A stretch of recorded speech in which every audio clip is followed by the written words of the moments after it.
We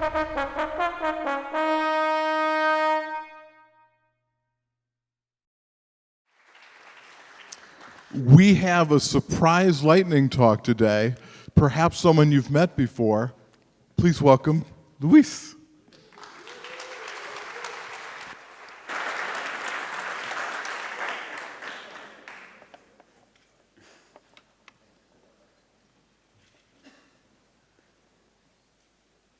Hi. Okay. Thank you, Daniel.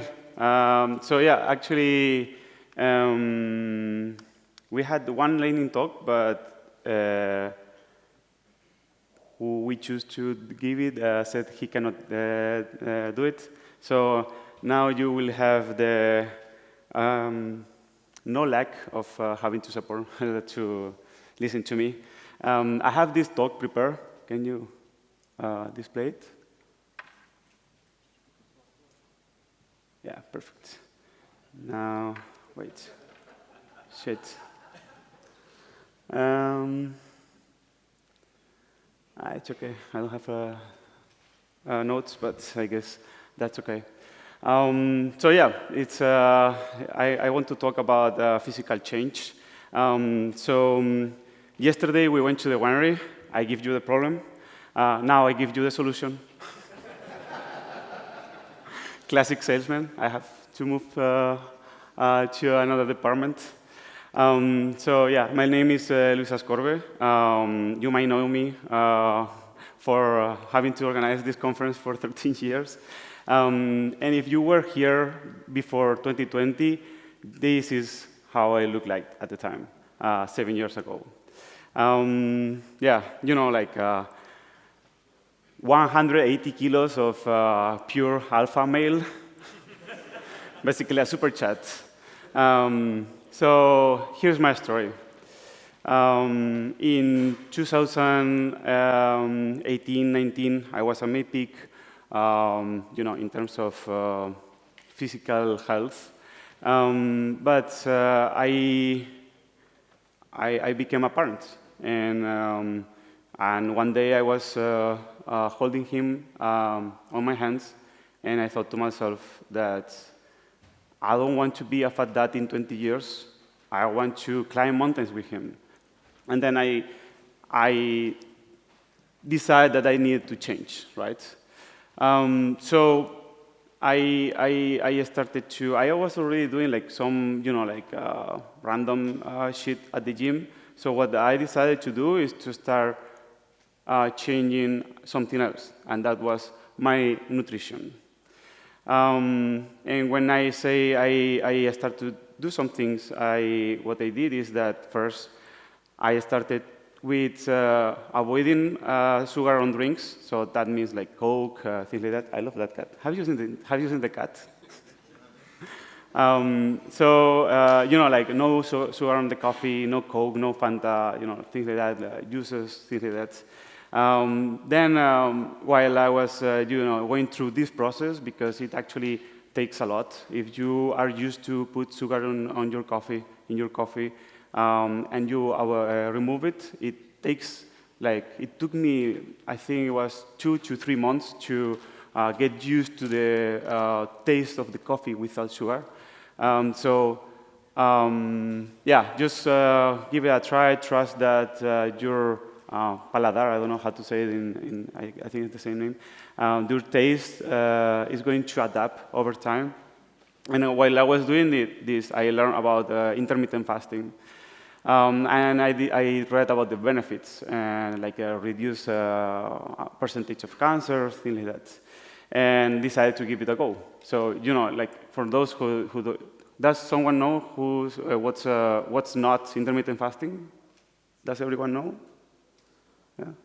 Well, okay, I will quickly explain it. So it's basically something we actually do normally while we sleep. So it's basically not eating.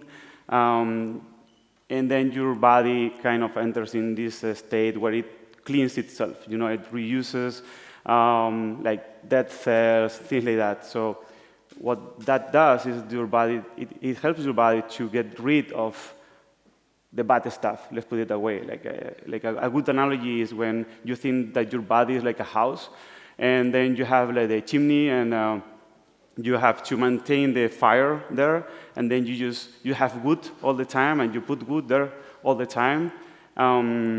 But if you run out of wood, what would you do to maintain the fire? You would take like a newspaper or something like that, a magazine, you would put it in the fire. When you run out of that, you will maybe take like an old chair or something like that, and then you will put it in the fire. So your body gets rid of all that stuff that is, laying inside your body, and it's like it helps cleanse itself. So I started doing 12 hours actually. So that's like you have dinner from 9, like at 9 p.m. or 8. In Spain. And then you don't eat anything until the next morning, like for breakfast. That will mean 9 a.m. Right? The only thing you can do is you can drink water, coffee, or tea, basically. So yeah, the thing is that I wouldn't. I will have dinner at 8 or 9 or 10, but then afterwards I will eat like a snack, watching TV or something like that, so I would just cut that. And after dinner I didn't have anything, and I will wait until the next morning. I started to feel good. But then I decided to go to the next step, which is increase it to 14 hours, and for that I had to skip breakfast. I was doing breakfast every day, and then from one day to the other I just remove it. And that was really hard because, like I would make a toast, put a bit of tomato, Spanish jamon, and, like cappuccino with milk. That was like my moment. And it actually took like 1 week to get used to not having breakfast in the morning. But after 1 week, I was like feeling hungry every day, but after 1 week, I started to feel so good. Like I would wake up, no hunger, I didn't feel like I had to eat or anything like that. So I was just feeling really, really good. So I kept going. What I did is that when I tried when I wanted to try the intermittent fasting, I decided to commit to it for 1 month. So I could like really, get the gist of it. And after 2 weeks, I was feeling so good, and I just continued, and I did 1 month, and after 1 month, I was feeling so good. I was like, wow, this is incredible. I feel like I was full of energy. I wanted to do everything I wanted. So intermittent fasting, it has its nuances, and I think in these things like nutrition, fitness, everything, you just have to try things and see what works for you and what doesn't. Because I'm not an expert, obviously, but I'm pretty sure intermittent fasting might not be for everyone, right? But in my case, it really helped, and I felt really, really good after trying it. The next thing is that I try to avoid processed food. Things that have more than 4 ingredients, for example. So I will just go for 1 ingredient foods, like eggs, garlic, leek, things like that, right? 1 ingredient foods. Avoid seed oils. We are very lucky in Spain because we have one of the best ways to cook meals, which is extra virgin olive oil, the best resource. I would just use that, but the other option would be maybe avocado oil or ghee, but yeah, I haven't really tried that because I have extra virgin olive oil. And other things, avoid iron, avoid Teflon and cook with iron, but we could just, get into a rabbit hole where we just focus, every developer maybe gets like super obsessed with these things. So I also got obsessed, and you start to look at everything, avoid plastic or things like that. But I think the main part is the first 5. The rest is just okay, you get better things, but it's not really, really important. So I kept doing it. After I tried it for 1 month, I just kept doing it, and then I slowly incremented. I started to do 15 hours, 16 hours no eating, 18 hours no eating, 1 entire day not eating, 2 days not eating, 3 days not eating. that has been my maximum. I haven't gone more than 22 hours without eating. In this time, what I do is I just drink coffee and water. I know that you can also have like minerals and things like that don't get your body out of the fasting state, the autophagy. But I haven't really tried that yet. But it's really interesting because in this period of time, when I'm not eating and it's been like 24 hours, my mind gets into like a super focused state. So I actually use it sometimes when I have a deadline. Let's say I have to release something on a Thursday, so I will stop eating on Tuesday because I want Wednesday to be like super focused, ultra focused, and it really works very well for me. So I started to do like exercises and things at the gym, but I didn't actually really find anything I liked. Like I tried lifting, cycling, running, calisthenics, but it was like, I don't know, a bit boring, to be honest. And then I found kettlebell classes. And then I felt like, wow, this is actually something I start to enjoy because it was like with more people, it was directed in some way. So it's actually one of my preferred ways to train strength. And then I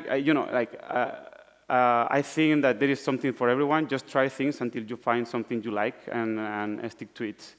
So I just kept, changing my lifestyle, learning more about nutrition, doing more exercise. So by 2021, 22, I lost like 20 kilos or 25 kilos. So I was like around 80, more or less. So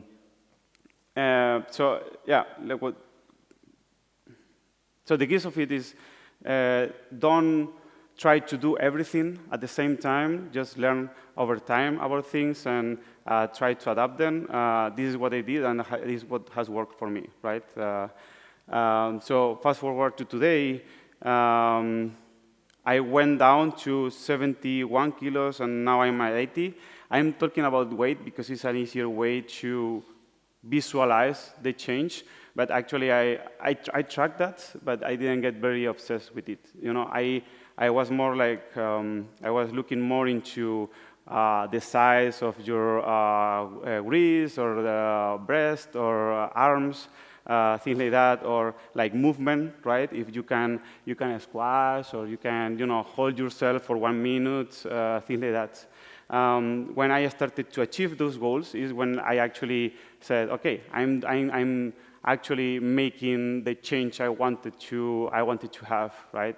Which is not weight, but physical change, gaining strength, being able to run with my son as much as I wanted, things like that, right? Okay, so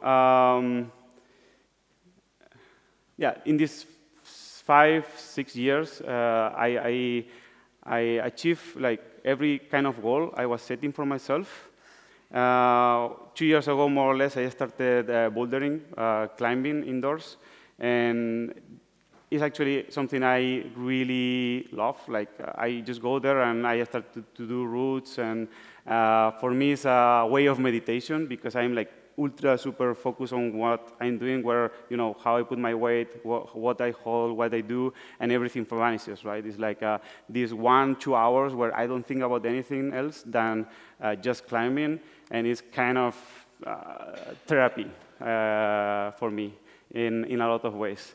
So the summary of the talk, I would say, is if you want to have this kind of change, this is what worked for me, and is what I did. So I would say learn about nutrition.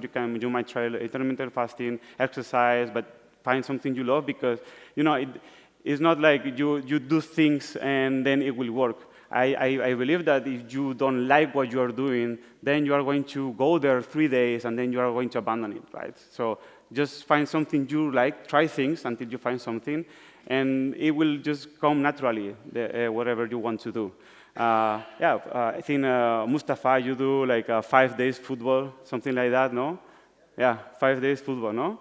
yeah, you find something you love, and then you stick to it, and it works, and you like it, and it's not like, oh, I have to go to play football. No, it's like, wow, I have to go to play football. So it's not hijo de puta, it's hijo de puta. So yeah, try, like don't go to wineries after parties, things like that. It's once a year. Every September, it's the oasis of time. You can.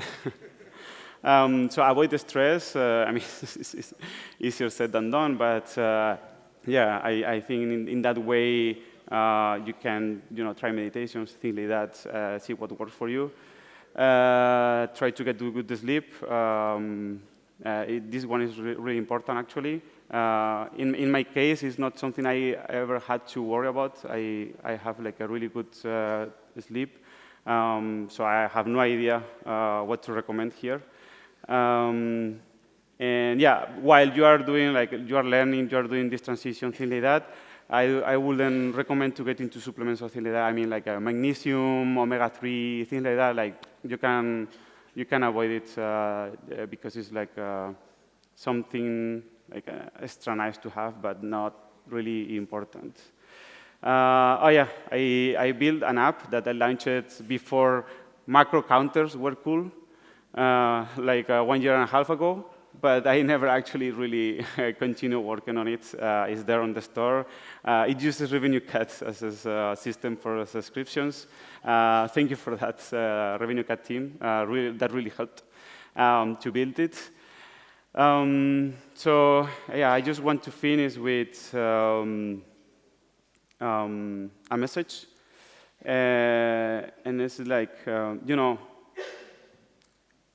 eating healthy and eating good is hard. Learning about nutrition is hard. Committing to do exercise is hard. Taking care of yourself is hard. Trying to sleep always more than 7 hours is hard. No stressing yourself is hard. But having diabetes is hard. Having liver cancer is hard. Having lung cancer is hard. Having colon cancer is hard. Choose your heart. Thank you.